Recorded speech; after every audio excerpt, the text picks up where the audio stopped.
Okay, John Deere Kawasaki is all cleaned up out of the test stand, and as you can see, upside down on my workbench. I've also removed the air filter. I've removed the dipstick tube just to get them out of the way. They would have been okay, but this is all aluminum components here, and being a rare engine, you definitely don't want to break stuff if you can avoid it. So that's where I'm at on this.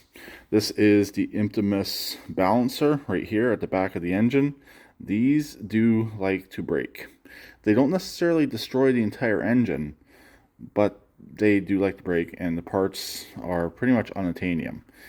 This part right here alone is worth really more than this engine to the right person. So I'm happy mine is good. This engine does run very well, so I'm happy this engine is savable. So once we open it up, we'll see if there's any issues inside, but there's nothing moving around inside. If there was any issues, you'd know it and you'd hear it. So I will be replacing the oil drain tube. I have this one right here that came off the broken in shipping sump. These here are some bolts that the seller included. These are for the oil filter adapter, so they may or may not be used. I might use them since they do go with that sump. I'm gonna get this taken off, get this taken off, and possibly clean up the crankshaft a bit, but I don't think it's really necessary since the seal is down in here. I don't care about this seal. All I care about is the crankshaft. I might spray some penetrating oil in there.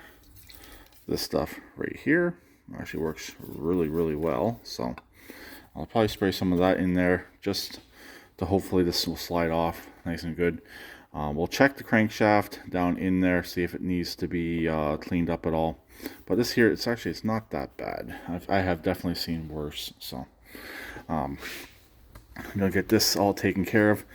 These threads here are in good shape. I know that for a fact. This engine was in a machine. It was in the Scottsdale, Arizona. No, it's not Arizona. It's Scottsdale. I call it Scottsdale, Arizona machine. And they had it in there, and I believe they had it running in that machine because everything was hooked up. So they just put this bolt in way too far. They actually used a body bolt on this one. I believe this one was snapped off when I got the machine, or they had a nut and bolt there. I believe they had nut and bolt here and also right here, which is a usable solution. But if you want to sell an engine and try and get top dollar for an engine, you really do want to have everything working correctly. And also not being able to get a bolt into this one right here at all, since it's completely stripped, is no bueno. So it really does have to be replaced. So anyways, I'm gonna get started here, get this stuff here sprayed in place, let it soak in around the seal. I am still set up with my oil extractor, so once I get this opened up, I'll extract what's left of the oil that's in the sump. We'll do a video as well, just see what it looks like. I'm not expecting to see any damage. Like I said, this had no noise, had no bottom end noise. So I think we'll be perfectly fine with everything that we do find inside this engine. So again, this is an engine. This is a motor. Starter motor starts the engine. Okay, so I'll talk to them later. Please keep it redneck like always, and please subscribe and comment.